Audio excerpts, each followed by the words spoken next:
Before this video starts, I want to give a huge shout out to my channel members and membership gifters. These people have gone above and beyond to support me. So shout out to Steven Rogers 8601, JW99SCO, Kaboom YT, and CJ. If you want to get shouted out in my videos, make sure to become a member. I had a great conversation with my chat, my people in the stream. Shout out to you guys that always pull up. If you guys see me live right now, come over to the streams. I don't bite. All I do is play video games and talk to my chat.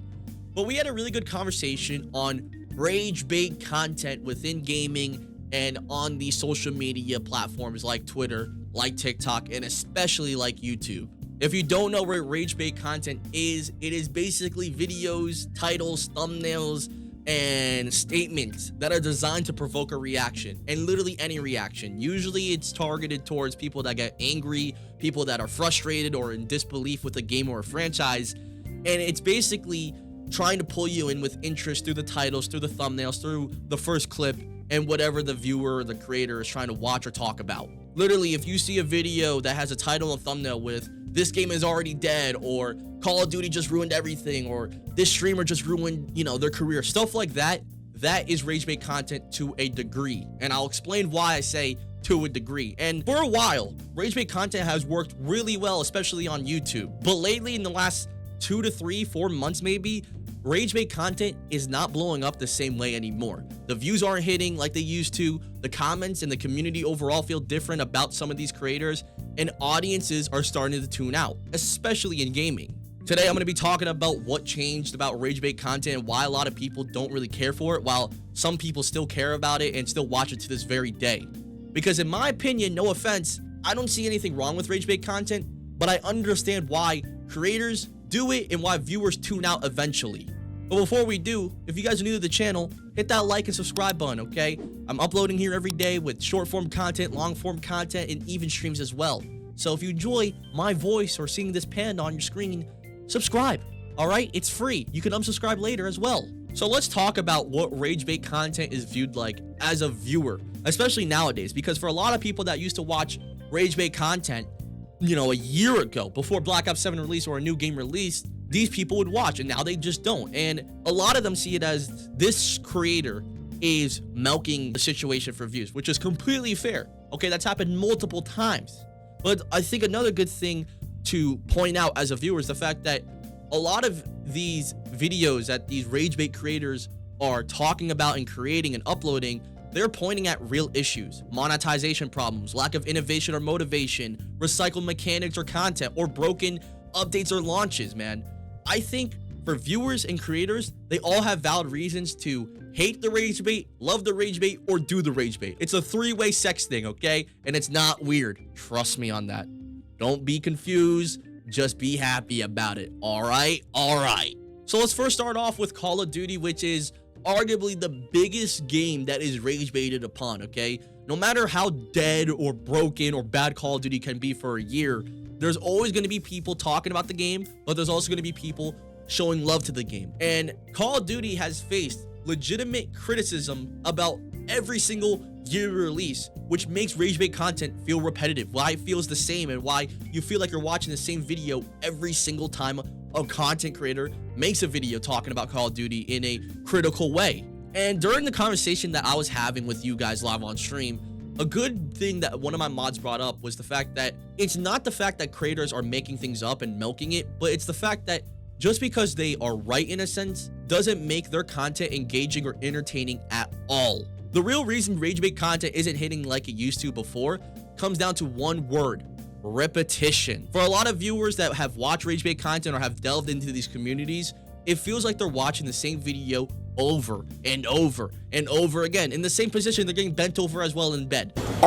And even though they could be talking about a game in a different way, all it really feels like as a viewer is this: it's a different game, but it's the same structure. This game is a disaster. This game is dead. This game is bad. That's all viewers see. And I don't blame the viewers at all, because at one point when you're watching somebody and trying to be entertained, if they get boring to you, they're gonna stop watching eventually. But now I want to talk about why some of these creators do it in the first place. Why do they make the same feeling video, or why do they complain in every single video and not make it engaging or entertaining as much as they used to? And I think a clear, simple fact is the fact that it's just super easy to make this kind of content. And this kind of content I'm talking about is Ragebait content, dude. It is so easy just to complain, but it is so hard in real life, and even outside of gaming and even outside of Call of Duty, it is so hard to find things to speak positively on about yourself, about a situation, or about a single other topic or conversation, man. But most of these creators, even though they're speaking facts, they're trying to make their video as entertaining as possible with memes, with jokes, all that kind of jazz. For a lot of people, they just get bored out because of an audience fatigue. But here's the catch where creators actually start to win when it comes to posting Ragebait content on a daily basis or making it their main thing that they do. They win in the sense that there'll always be viewers and other people to replace people that have already left and have tapped out from watching them. I think a prime example of this is Fully and Blame Truth. These guys, I love these guys to death, but for a lot of people that I was talking to in my stream, they used to say, you know, I used to watch Blame Truth, I used to watch Fully, I used to watch this kind of creator in a different game. For a lot of people, the vibe that I was getting is the fact that all you do is hate. What can you actually talk about or bring up in a video that's different from you hating? Because I think it goes to a certain extent where you're like, as a viewer, you're like, oh my God, I love this guy's content, but I want to know more about this guy. I want to know what, you know, he thinks about this, that, or the fucking third. And eventually, because those creators don't respond to that, or they just don't do that at all, they don't want to experiment, they don't want to venture out and try new things because of views, money, etc., they just lose that viewer. But here's the catch that I just said literally a minute ago. These viewers that leave get replaced instantly when new people find out and are educated about the problems about their favorite game, their favorite franchise, or their favorite series as well. I literally have seen this with The Boys and the comic of The Boys and the TV show of The Boys. Like, a lot of people hate it now, but now viewers and creators are all agreeing with the Ragebait and, you know, hating on the series right now and the horrible ending, which, by the way, it did have a horrible ending. I don't know what the fuck the writers were doing. The series was so good, but the last season was fucking horrible, man. And remember, guys, I don't think what Fully or Blame Truth or other creators do outside of Call of Duty and outside of gaming when it comes to Ragebait content is bad. But I just think Ragebait content and what these creators and viewers that agree with them are saying is subjective, okay? Ragebait content is subjective.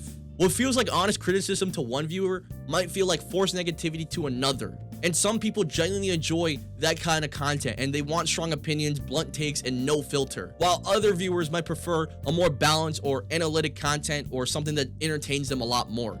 It also depends on the creator though as well. A creator who makes Ragebait content that mixes in with criticism, humor, insight, and new perspectives or new takes feel fresh. But if the creator themselves is repeating the same emotional beats without adding anything new or changing things up, viewers will notice and they'll leave. So all in all, Ragebait content isn't dead, it's just evolving, and it's always going to be evolving, especially within gaming and, you know, social media, because creators who rely on only the outrage from a community or viewers are starting to lose momentum, while those who bring something new to the table are standing out a lot more. And for viewers, the shift is simple. People don't mind criticism, but they don't want to feel like they're watching the same video every time they click and watch one of your videos, man. Because at the end of the day, gaming content is just like games themselves. They need to stay engaging. And I feel like if you're continuously coming off with the vibe of Ragebait every single video, that becomes repetition, and that's one of the fastest ways to lose a viewer or a community, even though you could have thousands of subscribers, get thousands of views every single month. All in all though, I don't think there's anything wrong with Ragebait content, and I completely understand why creators do it and still upload it,